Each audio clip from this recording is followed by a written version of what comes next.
Okay, first of all, it's hot as hell out here. So bear with me. Okay, bear with me. If I'm sweating, if I'm sniffling, I'm getting over a cold and it's hot as hell. Okay, but listen, I wanted to make this video why I ran far away from Costa Rica and Colombia. I want to make this video not to bash those two places, not at all, but just to bring awareness, especially for people and for women who look like me. You know, we need this information. First of all, why did I leave Costa Rica? So I landed in Costa Rica March of 2025 and I left, what was that, August? I think that was the last, August 30th is when we left. Costa Rica, number one, should be ashamed of themselves. It's expensive as hell. Everybody knows, you know, it's the tourists, but it's greed. It's greed. Of course, when you gotta think about the culture. You gotta think about culture and you gotta think about history. Who are we dealing with? We are dealing with people who have a culture of not taking accountability. You know, in Costa Rica, what do they say? Pura vida, pure life. That is just a way to enable being late, not keeping your word, being flaky. Okay, read in between the lines. Pura vida means means I do what I want, right? And so that doesn't work for me. If I pay you for a service, I'm expecting you to do that service to the best of your ability. If something is broken, I expect it to be fixed, and not for you to be like, Pura vida, I'll get to it when I can. Nah. That's just not, who wants to live like that? So that was a big part of it. The Pura vida, non-accountability, just go with the flow way of life just does not work for me, especially when I'm paying for it. Number two, I left Costa Rica because it's a very undeveloped place. All you got to do, all there is nature, and a couple malls in Escazú. Like, it's not a place that is even up and coming. It's not even a place that's even up and coming. The only places that, you know, even Puerto Viejo, the Caribbean side of Costa Rica, I went down there in June for my birthday, and I really was thinking about moving there, but after a few days I was like, I can't move here. The electricity goes out whenever it wants to, and what do they say? Pura vida, we can't help it. Who wants to hear that? I don't want to hear that. I'm trying to wash dishes. I'm trying to sleep and the fan's not working. What you mean, Pura vida? Pura vida my money. You know what I'm saying? So I was like, I can't live here. There's no sidewalks. Even in Puerto Viejo on the Caribbean side where the black folks live, you need a 4x4 wheeler to drive because the houses are like off-road. Who wants to pay $2,000 a month for that? Anyway, those were the big things. And when we were there, we moved 1, 2, 3 times. Like, we moved, me and my son, we had to move homes 3 times within 5 months, because the first place we lived, I picked it while I was still in the States. Talked with the realtor, thinking I'm doing the responsible thing, right? Let me sign a lease, a year lease. My friend who was already in Costa Rica went to go check it out. It wasn't bad. It was not bad, but seeing it and being there are two different things. Once we got there, first of all, it's small as hell. It was small as hell, the 2-bedroom apartment we were in. It was small. Then it was like in a condominium place, and they had all these extra rules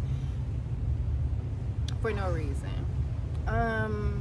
Yeah, it just wasn't the biz. And then I had a hole in our ceiling from day one. There was a hole in our bathroom ceiling from day one because the boards had shifted, and I was like, okay, let's get a new board. And I was trying to fix the board. The maintenance man was trying to fix the board, but then it fell and it broke. And then my realtor, which I didn't know the realtor was my property manager before I got there. So when I get there, I didn't even like the realtor. He he was just not on top of things. And then I'm like, okay, well, I don't have to deal with him after I get there. You know what I'm saying? Like, just give me my space, you give me my place that I want, and bye, go about your life. But when I get there, he's my freaking property manager, and he's a liar. And he's like, oh, the whole country of Costa Rica is out of this part. I don't know when it's gonna be back in stock. A dead ass cardboard ceiling board was out of stock. Anyway, who wants to pay for that? So I dipped out of there. The second place was just a temporary place until we found another place, and then the last place we found, that was the $1,400 one, but the landlord was creepy. He lived right above. He was a creepy Costa Rican man, and there was no privacy. He was all up in my space, and he was stressful. My landlord was stressful, you know.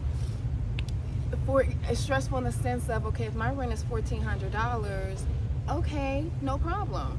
So I would go to the ATM, but not all ATMs would have USD, right? So he wanted 1,400 USD, and I'm like, sir, this is Costa Rica. They ain't got it. They ain't got USD all the time, but I have colones, and this is the same amount of colones that's in USD. It equals out. And you know what he told me? Well, my debts are in USD, so I'm not taking, you know, basically go get USD. I don't care what you got going on or how many ATMs you got going, but I don't want colones, the national currency. I want USD. Kiss my ass. Kiss my ass. Then the water goes out at least once or twice a week at random times. You could be in the middle of taking a shower and you ain't got no freaking water the rest of the day. The electricity you could kiss my ass.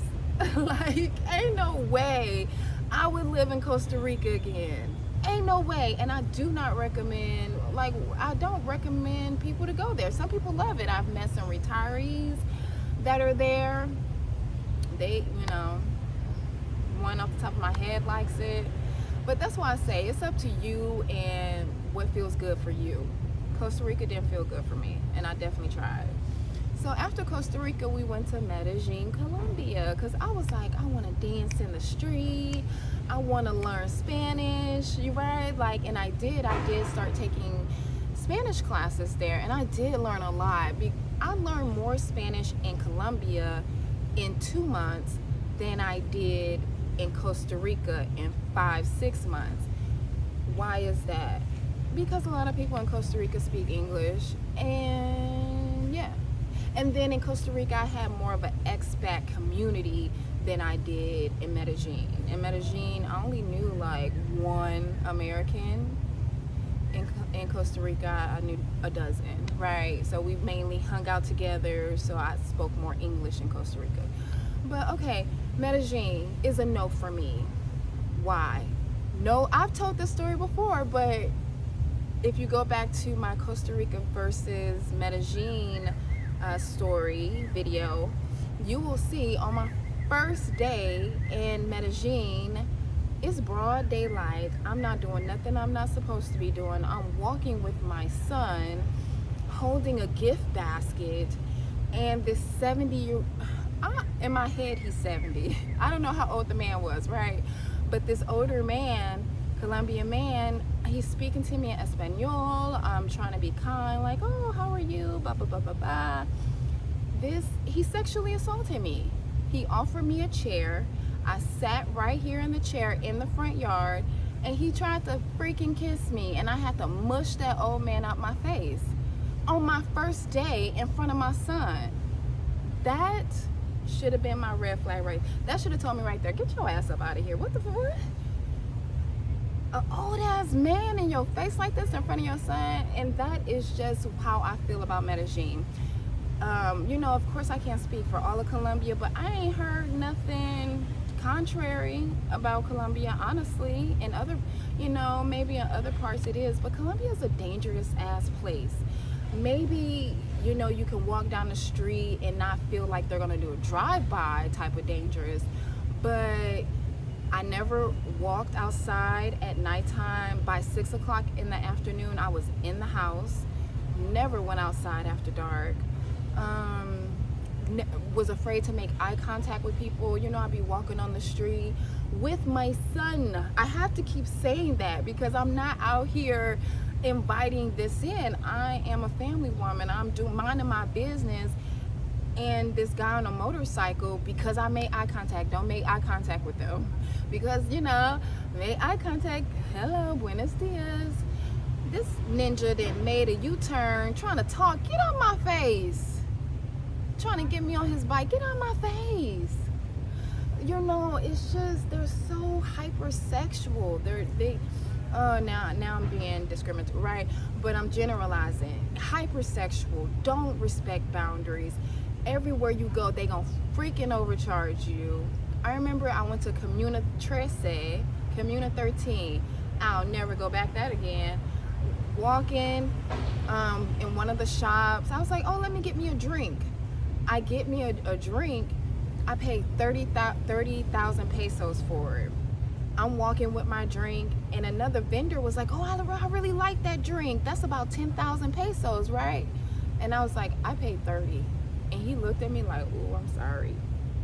And I wanted to go back to that place, and I wanted to smack the shit out of her. But I said, you know what, I'm not climbing back up that hill. I'm just not going back. I promise, if it wasn't a hill that I had to hike back up to that lady's shop, she would have had to see me about my 20,000 pesos, okay? But I just said, you know what, let me go and not come back again. And then, so I'm continually walking out of Community 13 with my drink, and this home unhoused, he probably had a house, but some guy on the street had the audacity to ask me for my drink. He was like, can I have that? Can I have that? And my ass, I said, just take it, because damn, y'all gonna take everything from me, huh? Like, y'all have no tact, no decorum, no freaking shame. I'm not into it. Who wants to live their life like that, where you have to look over your shoulder? Hell no. And then Colombia is less expensive than the US, but for what you get, I think, like, I'm still not satisfied with what you get, you know? It's just not the place for me. I don't recommend any black woman to go to Colombia or Costa Rica. It's stagnant. You're gonna be taken advantage of. No. And furthermore, I don't advise any woman, period, especially if you have children, to go there. No, thank you. So, you know, oh, and then another reason why I really left after I left Central and South America was because the U.S.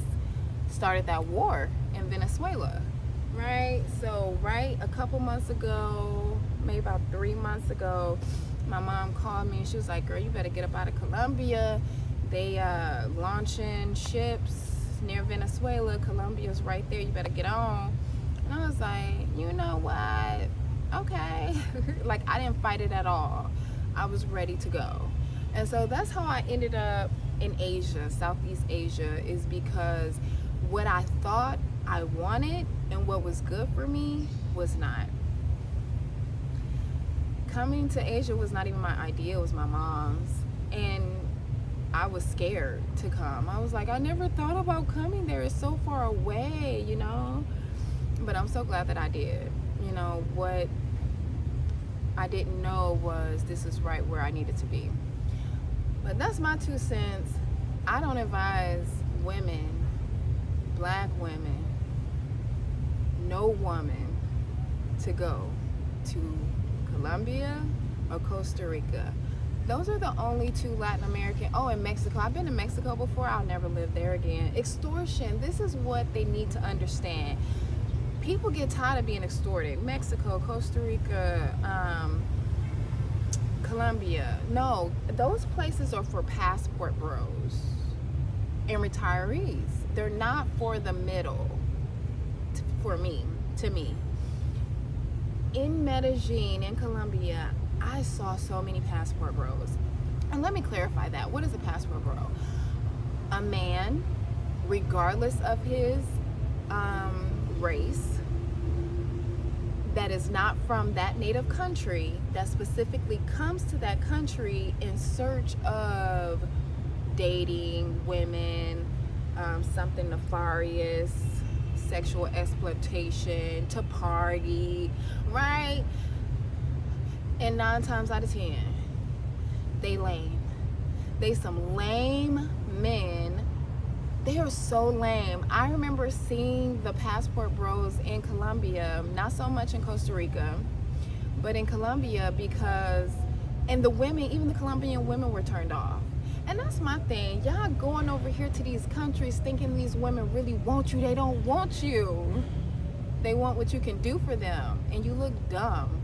So anyway, these passport bros, they go to Colombia, I'll just speak about that, and you see them, they're lame, they're too aggressive, they be all up in your face, they're ugly 9 times out of 10. What do I mean when I say ugly? No style. You could just tell they ain't got no swag, they ain't got that swag about them, whatever that may be for them. And so they go over to these countries and they get abused and misused, and I don't feel bad for them, because, right, when women go abroad, it's not usually for love.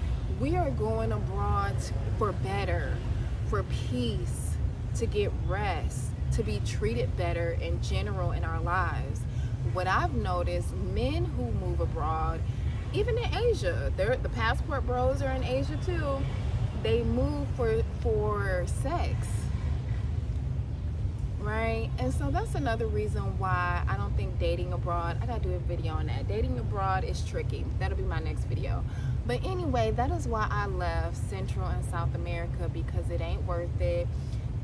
They don't have good ethics when it comes to business, and you have to look over your shoulder a lot. And when you've left America to find rest, you're not trying to go somewhere where you also is on guard all the time. Like, what's the point of that? So no Central and South America for me. If I want to salsa, if I want to dance in the street, I can do that, but you know, wherever I am. And so comment, like, subscribe, share this video, and let me know, have you been to Costa Rica? Have you been to Medellin? What do you think? Why my nose itching? My nose, because it's about to rain.